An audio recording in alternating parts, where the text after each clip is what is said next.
ومن أحسن قولا ممن دعا إلى الله وعمل صالحا وقال إنني من المسلمين.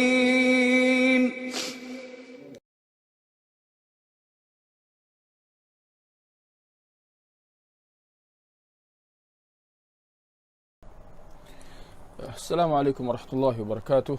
إن الحمد لله نحمده ونستعينه ونستغفره ونعوذ بالله من شرور أنفسنا ومن سيئات أعمالنا. من يهده الله فلا مضل له ومن يضلل فلا هادي له، وأشهد أن لا إله إلا الله وحده لا شريك له، وأشهد أن محمدا عبده ورسوله. أما بعد، tuan-tuan dan puan-puan muslimin muslimat yang dirahmati Allah, syukur kita kehadrat Allah Subhanahu wa taala, diberikan kepada kita kesempatan untuk kita bertemu pada malam ni, untuk kita sambung bacaan kita dalam kitab Riyadhus Salihin, bacaan kita dalam kitab Riyadhus Salihin karangan Imam An-Nawawi rahimahullah. Dan tuan-tuan dan puan-puan, kuliah malam ni adalah kuliah yang kedua, di mana kuliah yang pertama pada bulan lepas, bulan Januari yang lepas. Jadi malam ni kuliah yang kedua dan insya-Allah kita akan sambung dan kita akan baca hadis yang kedua, hadis yang kedua daripada kitab Riyadhus Salihin ini. Jadi boleh saya kira untuk tuan-tuan dan puan-puan yang ada kitab Riyadhus Salihin, di rumah, boleh kita sama-sama buka dan kita lihat hadis yang kedua. Ya, baik. Jadi kita lihat hadis yang kedua daripada kitab Riyadhus Salihin karangan Imam An-Nawawi rahimahullah. Wa an ummil mu'minina ummi Abdullah Aisyah radhiyallahu anha qalat قال رسول الله صلى الله عليه وسلم يغزو جيش الكعبة فإذا كانوا ببيداء من الأرض يخسف بأولهم وآخرهم. قالت قلت يا رسول الله كيف يخسف بأولهم وآخرهم وفيهم أسواقهم ومن ليس منهم؟ قال يخسف بأولهم وآخرهم ثم يبعثون على نياتهم. متفق عليه. هذا لفظ البخاري. Daripada al-Mu'minin Ummu Abdullah Aisyah radhiyallahu anha, dia berkata Rasulullah sallallahu alaihi wasallam bersabda, ada satu pasukan tentera yang akan menyerbu atau yang akan menyerang Kaabah. Kemudian tatkala mereka berada di Baida, itu teks Arab, teks asalnya dalam bahasa Arab. Tatkala mereka berada di Baida atau tanah lapang, mereka dibenamkan, yakni ke dalam perut bumi. Dari awal mereka hinggalah ke akhir mereka, yakni keseluruhan mereka. Aisyah berkata, saya bertanya, ya Rasulullah, bagaimana dibenamkan dari awal mereka hingga akhir mereka, padahal dalam kalangan mereka ada orang-orang pasar mereka dan ada yang bukan daripada kalangan mereka. Nabi SAW menjawab, dibenamkan dari awal hingga akhir mereka, kemudian mereka dibangkitkan hari akhirat nanti berdasarkan niat mereka masing-masing. Hadis diriwayatkan oleh Bukhari dan Muslim dan ini adalah lafaz Imam Bukhari. Baik, kita lihat tuan-tuan dan puan-puan, kita lihat hadis yang kedua ini terlebih dahulu. Daripada satu sudut, apa yang disabdakan oleh Nabi sallallahu alaihi wasallam dalam hadis yang kita baca tadi, satu perkara yang luar biasa, satu perkara yang menggerunkan, di mana Nabi SAW menceritakan di antara apa yang akan berlaku di akhir zaman nanti. Dan boleh kita kata secara pastinya dia belum lagi berlaku. Benda ni belum lagi berlaku. Apa itu? Kata Nabi SAW, akan ada satu pasukan tentera yang akan menyerang Kaabah. Jangan lupa ini hadis ni dalam Bukhari dan Muslim. Ini hadisnya sahih. Akan ada pasukan tentera yang menyerang Kaabah.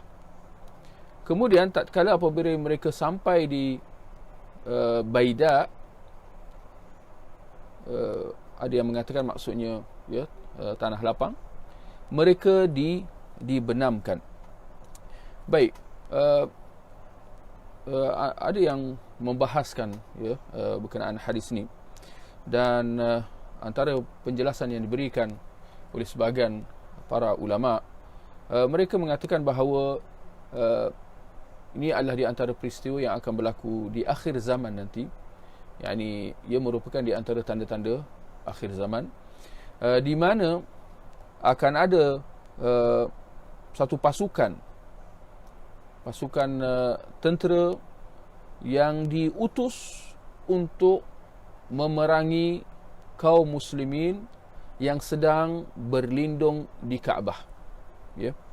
Ada satu pasukan tentera yang akan diutus untuk nak apa? Untuk nak menyerang Mekah, dan antara matlamatnya juga ialah untuk nak menyerang kaum muslimin, orang-orang Islam yang sedang berlindung di tanah suci Mekah itu. Ada pandangan yang mengatakan bahawa mereka yang berlindung di Kaabah pada waktu itu ialah Imam Mahdi. Yang sedang berlindung di Mekah waktu itu ialah Imam Mahdi, di mana beliau pada waktu itu dalam keadaan lemah. Ini mungkin boleh kita kata zahirnya dia sebelum dia turunnya Nabi Isa alaihissalam dan dibunuhnya Dajjal. Ini sebelum lagi. Jadi tentera Mahdi yang waktu itu dalam keadaan lemah, tidak ada kekuatan ketenteraan dan tidak ada kekuatan persenjataan, memilih tanah suci Mekah. Dan kita boleh faham kemungkinan besarnya dia bertindak sedemikian kerana kita sedia maklum bahawa tanah suci Mekah adalah tanah suci. Ini tanah yang ada kehormatan dan kesuciannya, dan dia merupakan bumi Allah yang dijaga. Maka dia berlindung di Mekah dari serangan tentera yang menyerang ini. Dan tentera yang nak menyerang Mekah ini bukanlah tentera yang akan datang di akhir zaman selepas itu lagi, yang kemuncaknya akan menghancurkan Kaabah. Ini ada disebut juga dalam hadis yang lain. Tetapi mereka ini bukan yang dimaksudkan dalam hadis yang sedang kita bacakan ini. Kerana tentera yang akan datang untuk menghancurkan Kaabah, mereka datang dari negeri Habsyah. Mereka datang dari negeri Afrika. Dan mereka akan benar-benar berjaya masuk ke tanah suci Mekah dan menghancurkan Kaabah. Ini di akhir zaman nanti. Adapun hadis yang sedang kita bacakan ini, seperti mana yang kita akan lihat nanti, hasrat mereka untuk nak menyerang Mekah itu kesudahannya tak kesampaian. Boleh kita kata sama halnya dengan tentera Abrahah. Lihat sejarah yang dahulu dan sejarah atau apa yang diceritakan oleh Nabi sallallahu alaihi wasallam tentang apa yang akan berlaku kemudian, ada sahaja yang berkait dengan pihak-pihak yang nak menyerang Kaabah, yang nak memusnahkan Kaabah. Dan kalau kita lihat tentera Abrahah juga berhasrat untuk nak meruntuhkan Kaabah, tetapi kesudahan dia tak kesampaian. Bahkan Allah mengutuskan tenteranya dalam bentuk burung-burung ababil melepaskan batu-batu api neraka ke atas mereka, lalu kesudahannya menyebabkan tentera Abrahah itu melecur, terbakar, terkena batu-batu api neraka itu, dan kesudahannya mereka bertempiaran, gagal untuk nak meneruskan perjalanan mereka untuk nak menghancurkan Kaabah itu. Itu tentera Abrahah. Tetapi kita lihat dalam hadis yang kedua ini yang diceritakan oleh Nabi SAW berkenaan sebuah bala tentera yang menuju ke Mekah dengan tujuan untuk nak menyerangnya. Dan seperti yang kita sebut tadi, kerana antara pandangan yang mengatakan kerana waktu itu Imam Mahdi sedang berlindung di situ, tetapi kita lihat dalam hadis ini Nabi SAW mengatakan apabila mereka sampai di Baida, apabila mereka sampai di Baida, ada beberapa tafsiran tentang makna Baida ini. Ada yang mengatakan maksudnya tanah lapang, dan itu yang digunakan dalam terjemahan tadi. Dan ada yang mengatakan bahawa ia merupakan satu kawasan di antara Mekah dan Madinah. Baida ini merupakan satu tempat di antara Mekah dan Madinah, di mana ada yang mengatakan dia berhampiran dengan miqat Dhul Hulaifah, miqat jemaah haji atau umrah yang nak pergi buat umrah atau haji, yang akan singgah di miqat Dhul Hulaifah ini untuk memakai ihram. Jadi ada yang mengatakan Baida ini berhampiran dengan miqat Dhul Hulaifah. Tapi kita lihat, kata Nabi, apabila mereka sampai di sini atau sampai di tanah lapang itu, sampai di satu tempat di antara Mekah dan Madinah ini, mereka dibenamkan. Mereka dibenamkan. Yani hampir sahaja bumi terbelah sehingga menyebabkan mereka semua jatuh ke dalam, dibenamkan, dihancurkan dan dimusnahkan oleh Allah Subhanahu Wa Taala. Kesemua mereka, kesemua mereka daripada awal sampai akhir. Maknanya setiap seorang, tanpa ada sesiapa pun yang terlepas, tak ada, sampai ada sesiapa pun yang selamat. Mendengar penjelasan Nabi SAW itu, lihat kefakihan Aisyah ketika Nabi menyampaikan perkara ini yang berkait tentang apa yang akan berlaku di akhir zaman nanti. Tapi lihat ketajaman pemerhatian Aisyah. Dia mengatakan, lihat persoalan dia, tak sangka bahawa pertanyaan dia boleh kita kata keluar topik sama sekali. Yani dia tak ada nak tanya detail tentang apa tentera itu dan seumpamanya. Sebaliknya, lihat apa yang ditanyakan oleh Aisyah kepada Rasulullah sallallahu alaihi wasallam. Dia kata, dibenamkan mereka dari awal sehingga akhir, atau dia kata bagaimana? Dia kata, ya Rasulullah, bagaimana mereka dibenamkan dari awal hingga akhir, padahal dalam kalangan mereka ada orang-orang pasar, mereka, dan ada yang bukan daripada kalangan mereka. Maknanya, pertamanya, kenyataan Nabi SAW ini bahawa mereka semua akan dibenamkan, dan Aisyah bertanya bagaimana mereka semua boleh dibenamkan sedangkan ada orang-orang pasar mereka. Apa artinya? Ini nak menunjukkan betapa besarnya bala tentera itu. Cuba tuan-tuan bayangkan, walaupun mungkin tak terbayang, besarnya bala tentera ini dari segi jumlah orang-orangnya, sehingga ada pasar. Ada pasar, maknanya ada tempat, kawasan untuk berjual beli. Jadi Aisyah tanya, macam mana mereka semua boleh dibinasakan sedangkan ada orang-orang pasar mereka? Maknanya ada peniaga-peniaga yang tak semestinya anggota tentera. Sebaliknya dia peniaga. Demikian juga barangkali ada orang yang singgah. Ya, ada pasar. Bila ada pasar, tak kiralah siapa majoriti pembelinya daripada kalangan tentera, tapi akan ada saja orang yang bila ada pasar, orang akan datang untuk nak berjual beli. Ini orang-orang luar, orang-orang yang singgah, mungkin ada orang-orang yang musafir, ya. Demikian juga mungkin ada orang yang dipaksa untuk turut serta dalam tentera yang nak serang Mekah ni, atau barangkali ada yang diperdaya untuk turut serta dalam tentera yang nak menyerang Mekah ni, sehingga dia turut serta kerana diperdaya bahawa, ya, atas alasan bahawa mereka nak selamatkan Mekah dan seumpamanya.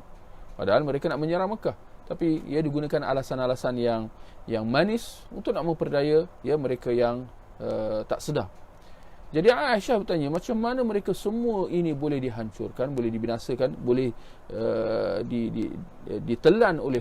ditelan perut bumi, ya. Padahal ada orang-orang yang tak berkenaan, ada orang-orang yang tak bersalah, ya.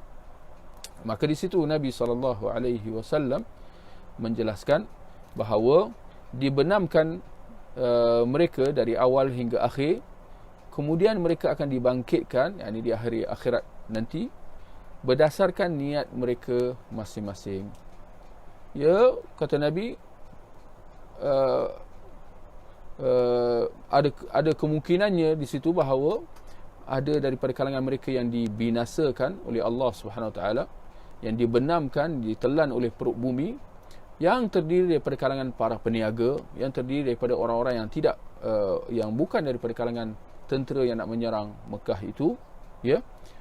Sekalipun mereka semua ditelan perut bumi, tetapi di akhirat nanti mereka akan dibangkitkan oleh Allah Subhanahu Wa Taala masing-masing dengan niat mereka masing-masing. Yani ketika mereka ditelan oleh perut bumi itu, apa niat mereka berada di situ, di tempat itu? Apa niat mereka berada di pasar, tempat jual beli tentera yang nak menyerang Mekah itu? Apa niat dia? Ya, kalau bezalah antara niat seorang tentera yang terdiri daripada kalangan tentera yang nak menyerang Mekah itu dengan orang yang ada kat situ sebagai peniaga dan seumpamanya. Dan inilah, ya, yang dimaksudkan daripada hadis ini, berkait tentang tajuk bab yang pertama ini yang dibawakan oleh Imam An-Nawawi, ya, berkenaan tentang ikhlas, ya, dan menghadirkan niat dalam segala perbuatan ucapan, ya. Yani hadis ini dikaitkan tentang keikhlasan dan tentang pentingnya niat, ya, berdasarkan kenyataan Nabi sallallahu alaihi wasallam di akhir hadis tadi, ya. Baik. Jadi boleh kita simpulkan di sini, tuan-tuan dan puan-puan, ya. Yang pertama, ia pentingnya kita menjauhkan diri kita daripada kalangan orang-orang yang zalim, ya. Tak kiralah sama ada dia zalim menindas orang lain, ya, zalim kerana nak menganiaya orang lain, atau zalim kerana perbuatan maksiatnya atau perbuatan bid'ahnya. Demikian juga kerana zalim akibat perbuatan syirik dan kufurnya. Pentingnya kita menjauhi mereka ini dan tegahan daripada duduk-duduk bersama dengan mereka, ya. Kenapa? Demi untuk kita nak selamatkan diri kita daripada sebarang azab yang barangkali ditimpakan oleh Allah Subhanahu Wa Taala ke atas mereka itu, ke atas mereka yang zalim itu. Yani kalau kita duduk-duduk bersama dengan mereka, dikhawatiri kita akan digolongkan dalam kalangan mereka, ya. Lalu kesudahannya kita mendapat nasib yang serupa dengan apa yang menimpa atas mereka, ya. Dan di sini nak mengatakan bahawa barang siapa yang duduk-duduk bersama dengan orang-orang yang zalim, Barang siapa yang duduk bersama dengan orang-orang yang zalim, orang-orang yang berlaku maksiat, ya, secara sukarela. Ini memang dia tahu bahawa mereka ni orang zalim, dia tahu bahawa orang-orang ni ialah orang-orang yang rosak, ahli maksiat dan seterusnya. Tetapi ya, itu tidak menghalang dia untuk duduk bersama dengan mereka.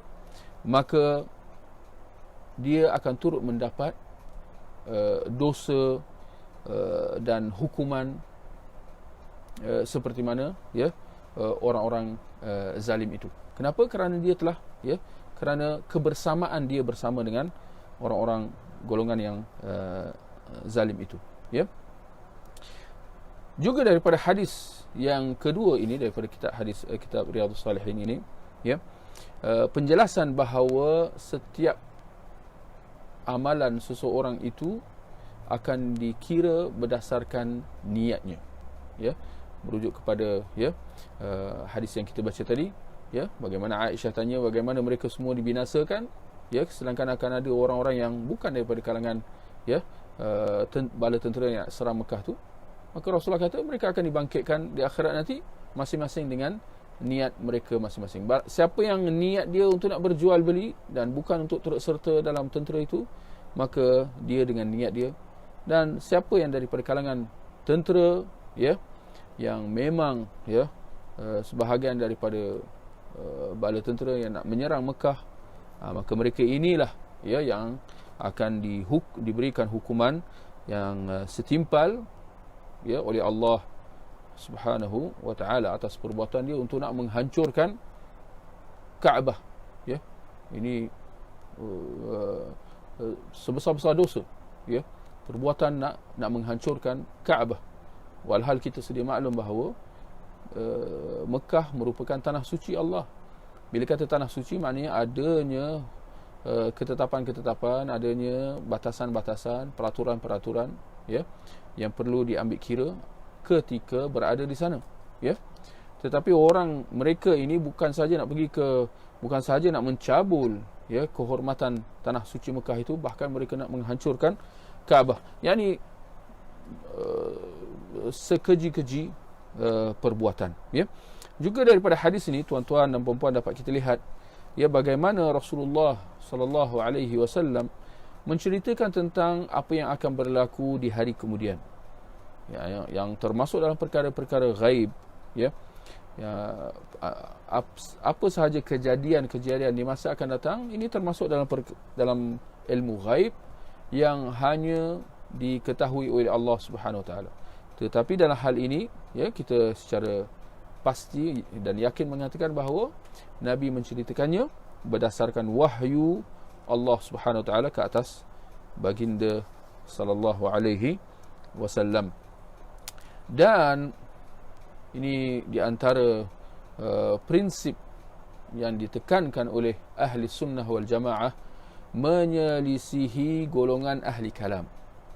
Di mana antara prinsip ahli sunnah wal jamaah dalam soal permasalahan akidah, permasalahan iman, bahawa apa sahaja riwayat hadis sekalipun berkait tentang akidah atau berkait tentang iman, ya, seperti mana yang berkait tentang perkara-perkara, ya, yang akan berlaku di hari kemudian, di akhir zaman dan seumpamanya,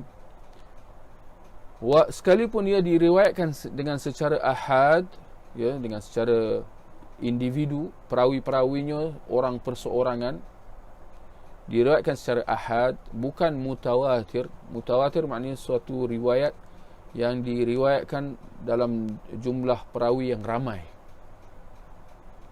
Jadi Ahlus Sunnah mengatakan walaupun riwayat itu berkait tentang akidah dan diriwayatkan secara orang perseorangan, asalkan perawinya thiqah, dia percayai, maka kita hadisnya akan dikira sebagai sahih.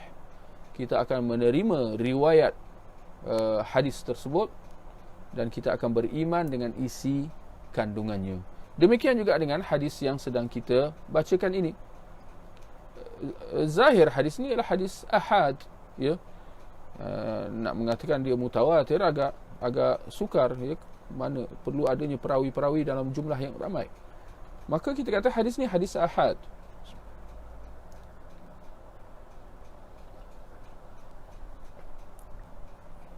Walau bagaimanapun, tuan-tuan dan puan-puan, bagi kita Ahlus Sunnah itu tidak ada masalah.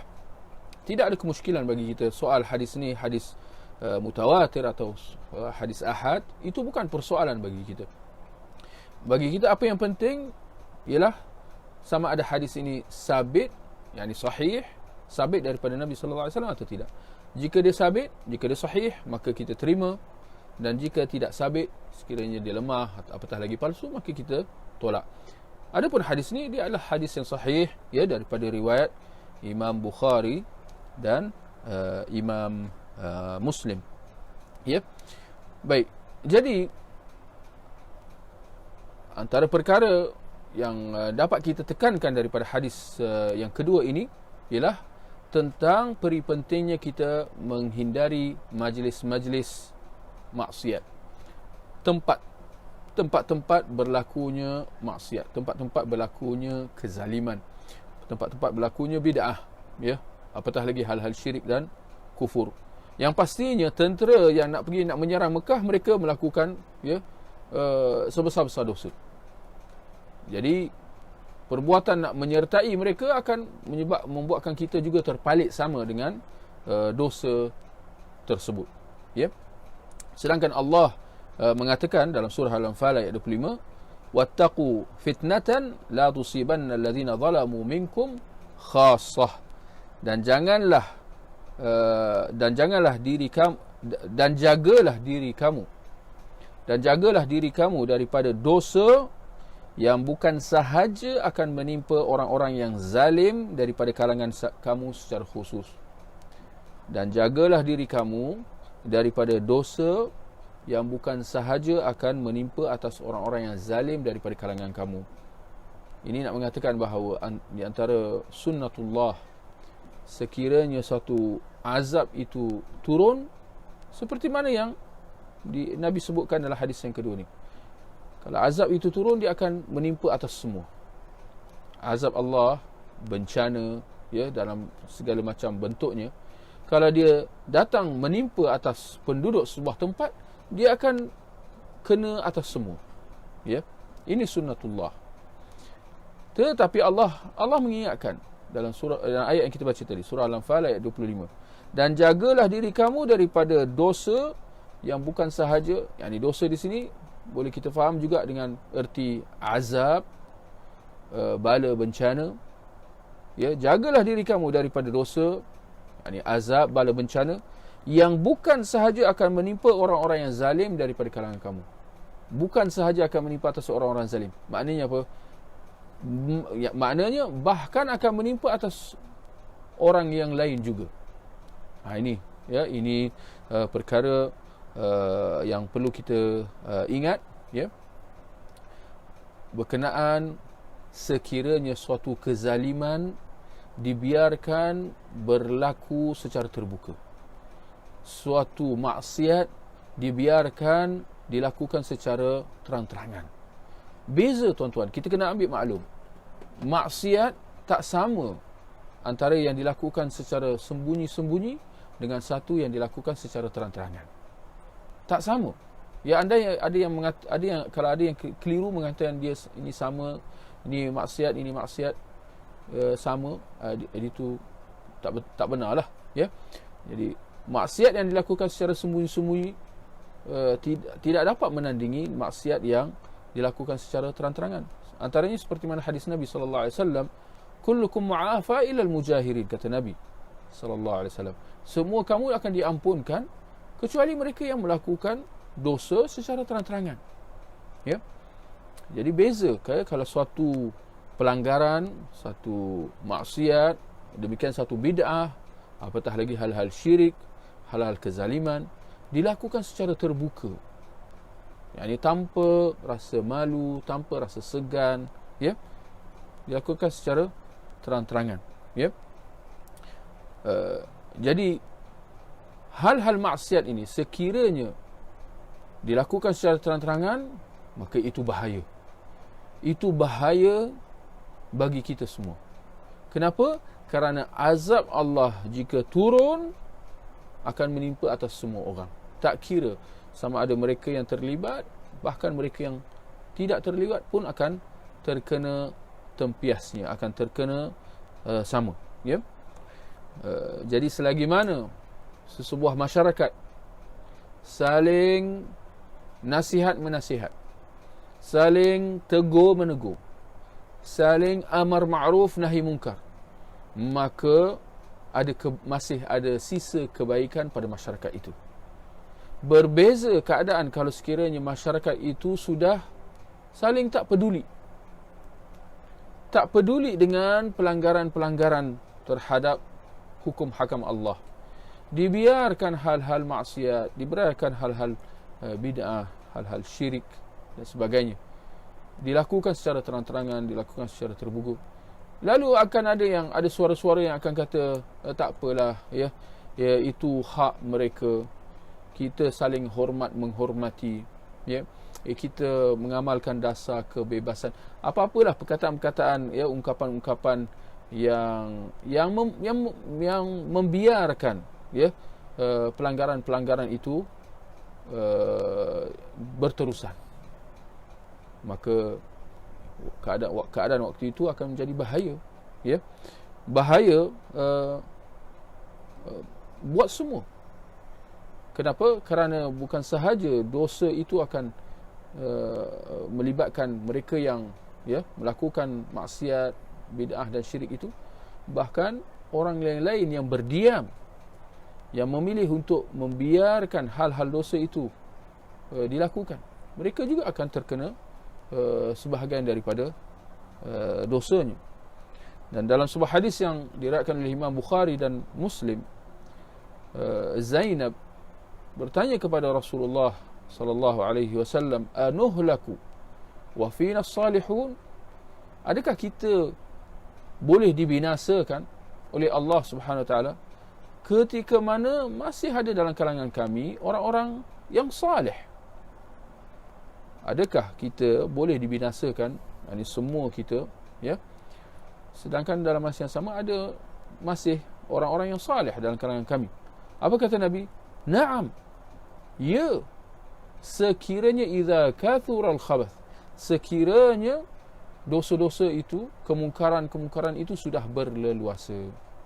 Jadi, ya, peringatan buat kita supaya jangan kita pandang mudah, ya, hal-hal pelanggaran, ya, hal-hal dosa, khususnya jika ia berlaku secara terang-terangan, secara terbuka, ya. Jadi ini menunjukkan pentingnya nasihat, pentingnya kita tegur-menegur, pentingnya amar ma'ruf nahi munkar. Kerana bukan sahaja itu satu tanggungjawab, bukan sahaja itu tanda iman, bukan sahaja itu tanda kita cemburu dengan agama kita, bukan sahaja itu tanda kita sayang dan cinta kepada agama seperti mana kita sayang kepada kepada sesama saudara Muslim. Bahkan ia adalah sebagai jaminan agar jangan azab bencana Allah datang turun menimpa, yang mana kesudahan dia akan terkena atas semua. Sebagai contohlah, ya, mungkin sama-sama kita dapat mengambil peringatan dan pengajaran, ya, sehingga ke hari ini kita masih lagi dengar berlakunya bala bencana seperti banjir, berlakunya banjir besar. Dan tuan-tuan boleh nampak, ya, kalau berlaku banjir besar, berlaku gempa bumi misalnya, ini adalah di antara bentuk-bentuk azab Allah. Jangan sekali-kali kita terpedaya dengan penjelasan orang-orang kafir yang memilih untuk melihat daripada sudut, orang kata sudut sains kononnya, daripada sudut ilmu geografi, ilmu geologi dan sebagainya. Mereka kata, oh, banjir ini berlaku kerana air pasang dan sebagainya. Itu sebab musababnya. Sedangkan sebab utamanya ialah apa? Kerana Allah, daripada Allah Subhanahu Wa Taala, dengan qada dan qadar Allah Subhanahu Wa Taala. Dan yang pastinya bala bencana, gempa bumi dan sebagainya, ini bukan satu rahmat secara utama. Bahkan dia satu bentuk azab, ya, dengan apabila kita lihat kesan daripadanya. Dia bukan satu rahmat, ya. Tidak dinafikan ada hikmah, tujuan besar di sebaliknya, tetapi ya, dia adalah di antara bentuk azab Allah Subhanahu Wa Taala.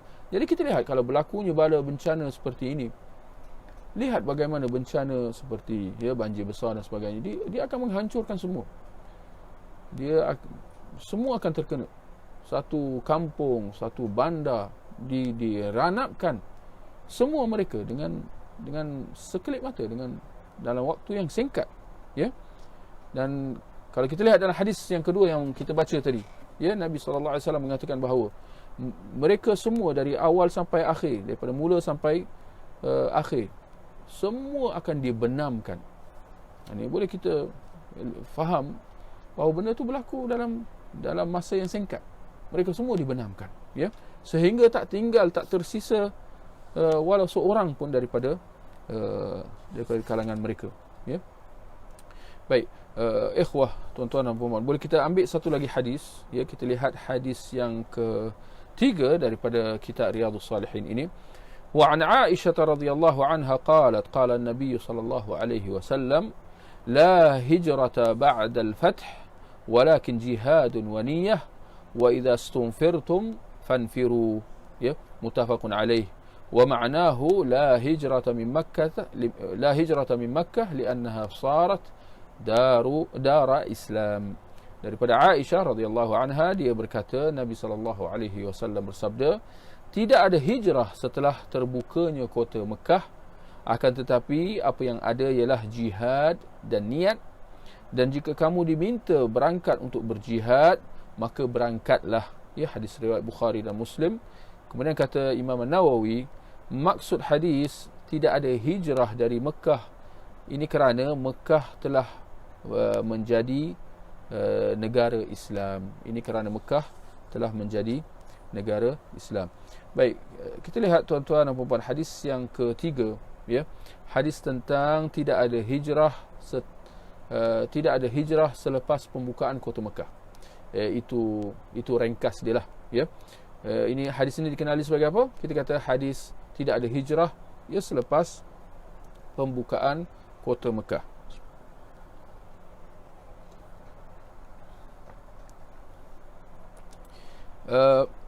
Antara apa yang dapat disimpulkan daripada hadis yang ketiga ini, yang pertama ialah termansuhnya tuntutan berhijrah dari Mekah ke Madinah. Ini kerana kita sedia maklum bahawa pada peringkat awal Islam, khususnya apabila Nabi sallallahu alaihi wasallam diizinkan supaya berhijrah ke Madinah, kaum muslimin secara amnya diarahkan supaya berhijrah keluar daripada Mekah, berhijrah ke Madinah. Mereka diperintahkan supaya bersama-sama dengan Rasulullah sallallahu alaihi wasallam berhijrah ke Madinah. Ya, sehingga dianggap sebagai satu kesalahan kalau sesiapa yang tak berhijrah, siapa yang terus tinggal di Mekah, dianggap satu kesalahan, ya. Bahkan dikhawatiri dia ada diselubungi sifat munafik kerana rela untuk bersama dengan kaum musyrikin Mekah, ya. Maka itu di peringkat awalnya, ya. Dan sebabnya jelas, kerana Mekah waktu itu negara kafir. Negara Mekah waktu itu dikuasai oleh orang-orang musyrikin Mekah, manakala Madinah merupakan negara Islam yang pertama. Maka umat Islam diperintahkan supaya berhijrah ke Madinah untuk sama-sama bersama dengan Rasulullah membantu baginda menggembleng tenaga untuk memperkasakan umat Islam yang pada waktu itu, ya, baru di peringkat permulaan. Jadi itu di awalnya. Kemudian pada tahun 8 Hijrah, setelah berlakunya pembukaan kota Mekah, ya, Rasulullah, ya, datang dengan bala tenteranya untuk membuka kota Mekah setelah Nabi mendapat kekuatan, ya. dengan bala tentera seramai 10,000 tentera Islam. Mereka datang kepung Madinah, dan kesudahannya Mekah berjaya dibuka. Mekah berjaya dibuka tanpa berlaku pertumpahan darah. Jadi dengan itu Mekah berubah menjadi negara Islam. Dan kita lihat di sini tuan-tuan, semenjak itu 1400 tahun Mekah terus kekal sebagai sebuah negara Islam. Dan boleh kita tambah lagi tuan-tuan dan puan-puan, kenyataan Nabi SAW secara tersirat. Bila Nabi kata la hijrah ba'da al-fath, tidak ada hijrah selepas pembukaan kota Mekah.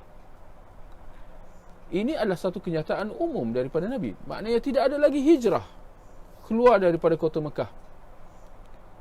Tidak ada lagi hijrah, tidak ada lagi tuntutan untuk keluar daripada Mekah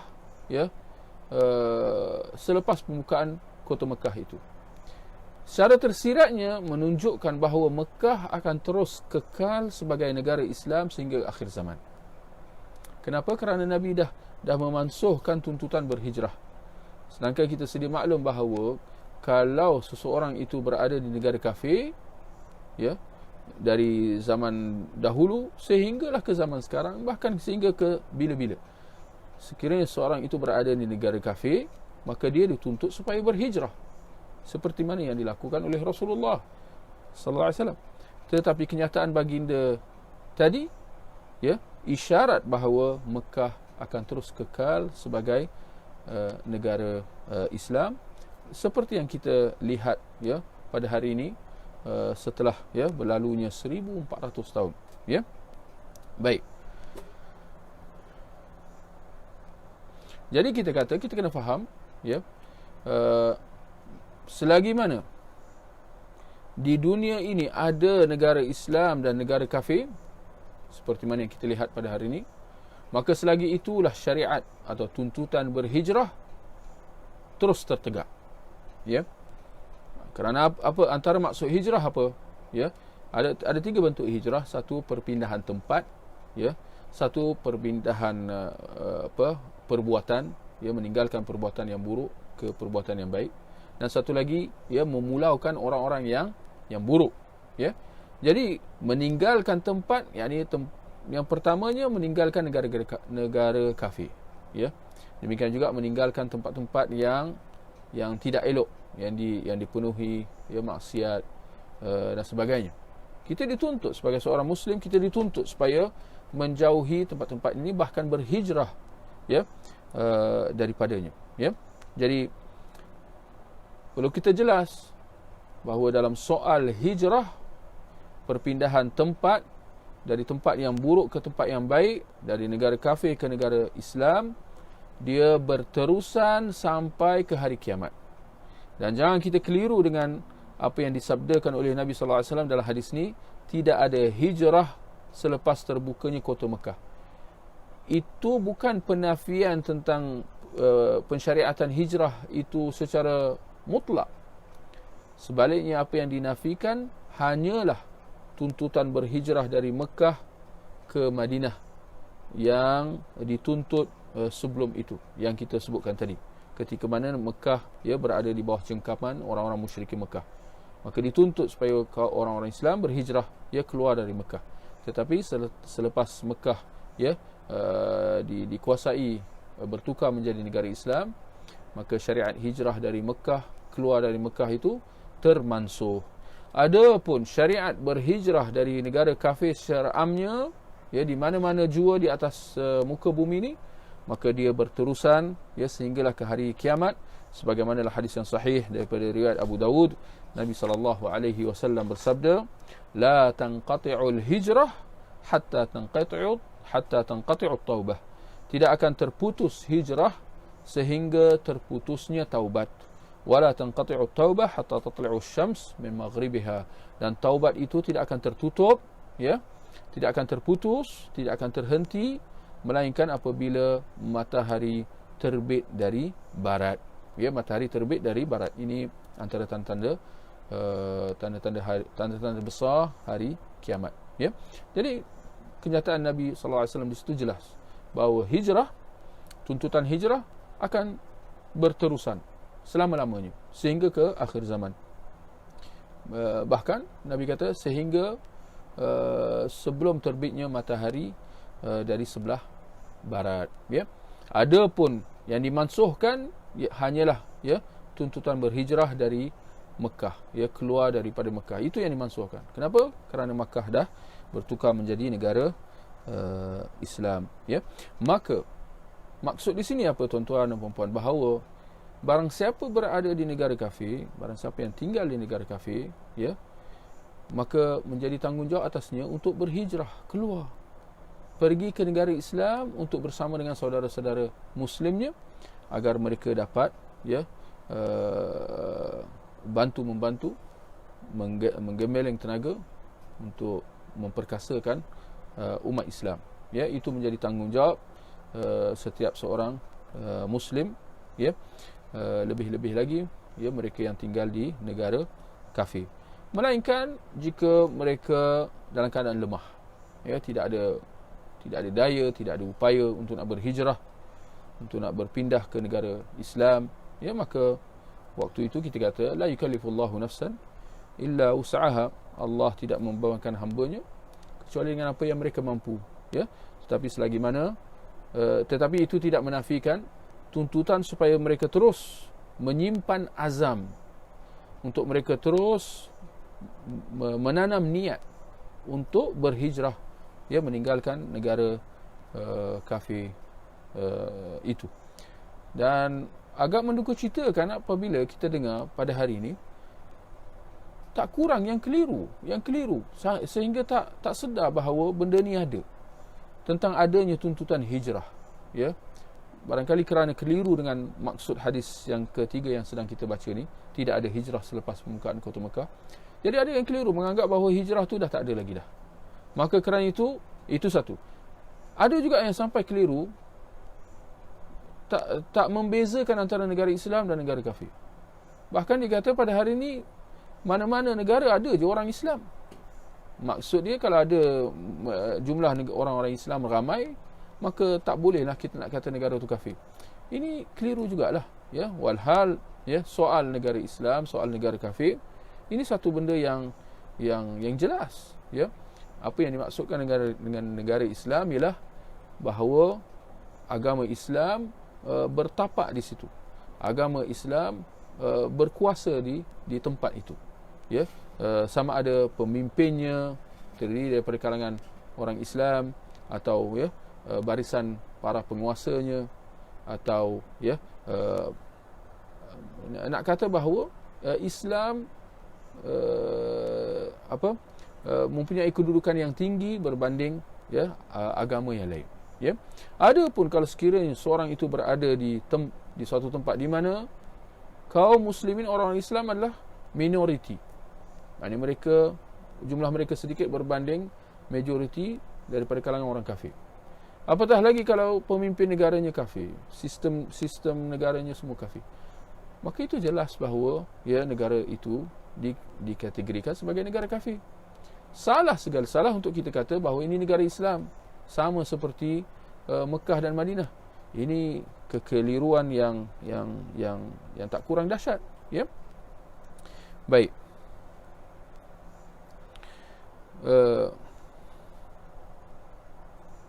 Jadi saya kira itulah, ya, antara penjelasan yang kita dapat berikan, ya, dalam kesempatan ini. Dan boleh kita tambah satu poin, ya, tentang peri pentingnya berjihad, atau peri pentingnya hijrah, peri pentingnya berjihad, ya. Lebih-lebih lagi kalau diperintahkan oleh penguasa Muslim, ya. Dan kita perlu ditekankan bahawa dalam soal jihad perlunya ada pemimpin yang terdiri daripada penguasa Muslim, dan bukan boleh diserukan dengan sewenang-wenangnya, ya. Bukan boleh sesiapa sahaja nak seru, ya, jihad, lalu sesiapa sahaja boleh keluar dan sesiapa sahaja boleh menjadi pemimpinnya dan sebagainya, ya. Jadi nak kata bahawa dalam soal jihad, ya, dia ada dia punya aturan dan dia ada dia punya ketetapan, ya. Dan yang paling penting boleh kita katakan di sini ialah bahawa kita ini masing-masing perlu tanamkan dalam hati kita niat untuk berjihad, ya. Kita sedia maklum bahawa hari ini tidak ada jihad, ya. Paling tidak di negara kita tak ada jihad. Tapi paling tidak kita kena tanamkan dalam hati kita kesediaan kita untuk berjihad, yakni kesediaan kita untuk mempertahankan agama. Ya, itu antara tujuan jihad, yang mempertahankan agama, ya. Perlu ada persediaan untuk itu dalam hati kita. Kalau bukan dengan pelaksanaan, paling tidak dengan hati kita. Dengan kata kalau diminta untuk berbuat demikian, kita sudah siap siaga, ya. Ini kerana adanya hadis daripada riwayat Imam Muslim di mana Nabi SAW bersabda, "Man mata wa lam yaghzu wa lam yuhaddith nafsahu bi ghazwin mata ala syu'batin min nifaq."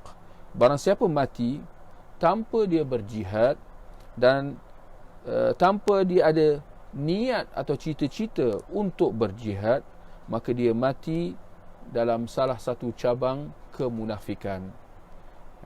Siapa yang tidak ada dalam hatinya kesediaan untuk nak berkorban kerana agama, kesediaan untuk nak menggadai nyawa, berjihad, mempertahankan agama, dia tak ada jihad dan tak ada cita-cita pun nak jihad, tak ada kesediaan pun untuk nak jihad.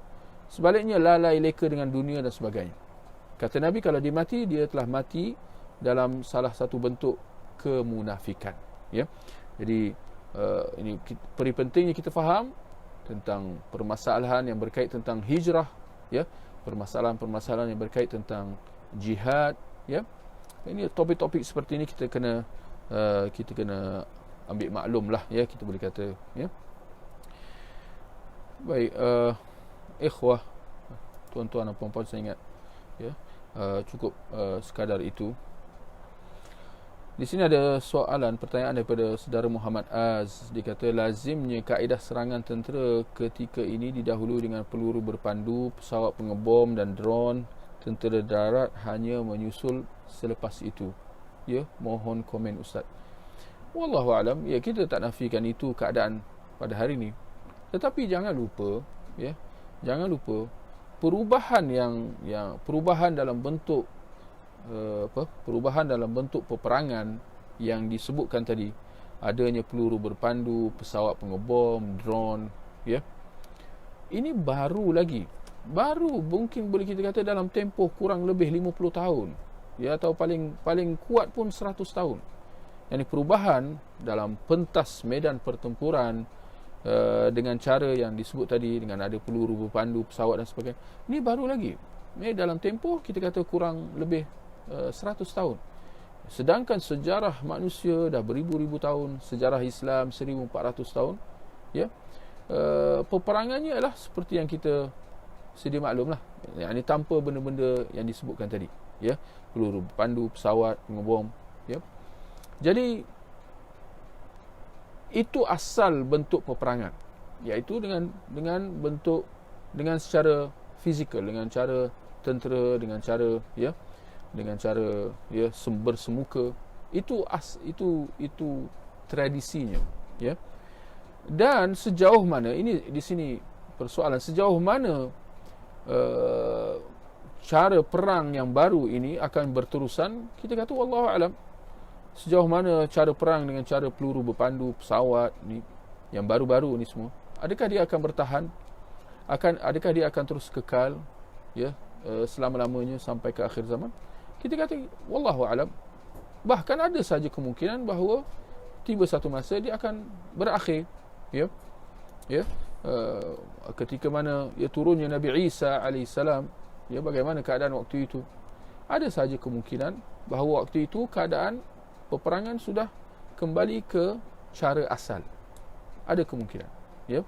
Dan kalau kita lihat apa yang disabdakan oleh Nabi SAW dalam hadis yang kedua yang kita baca tadi, zahirnya keadaan waktu itu, dan itu keadaan yang akan berlaku di akhir zaman nanti.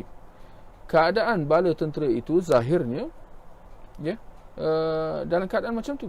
Yani mereka nak pergi berperang dengan cara tradisional, dengan cara lama, dengan hantar pasukan darat, tidak ada peluru berpandu, mereka nak hancurkan Mekah bukan dengan cara berpeluru pandu dan sebagainya, sebaliknya dengan menghantar bala tentera pasukan darat. Itu mafhum hadis yang kedua, Adapun yang nak menghantar peluru berpandu untuk nak hancurkan Mekah, itu yang kita saksikan pada hari ini, yang dilakukan oleh golongan Syiah la'natullah, golongan Houthi, tentera-tentera Houthi di Yaman, sudah barangkali berpuluh, kalau bukan dah beratus, sudah berpuluh. Cuma orang kita je yang tak tahu, yang tak sedar. Kalau dilihat berita-berita menceritakan sudah berpuluh kalau bukan beratus peluru berpandu dihantar oleh puak-puak Syiah Houthi di Yaman, dan ada di antaranya menuju ke arah Mekah. Tetapi alhamdulillah setiap satunya gagal sampai ke matlamatnya, dan kita kata ini semua dengan kuasa dan izin Allah.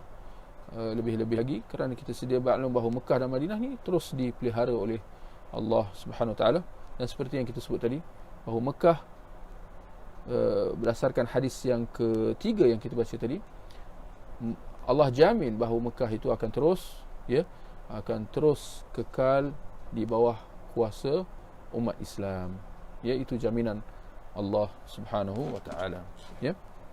Demikian juga dengan Madinah, di Madinah, di mana dalam hadis menceritakan bagaimana Madinah itu dipelihara daripada dimasuki Dajjal dan tentera-tenteranya. Baik, ikhwah, tuan-tuan dan puan-puan, saya ingat sampai di situ saja untuk kita pada malam ini. Kita akhiri dengan tasbih kafarah, subhanakallahumma bihamdik, asyhadu an la ilaha illa anta, astaghfiruka wa atubu ilaik. Sallallahu ala nabiyina Muhammad wa ala alihi wa sahbihi ajma'in. Wassalamu alaikum warahmatullahi wabarakatuh.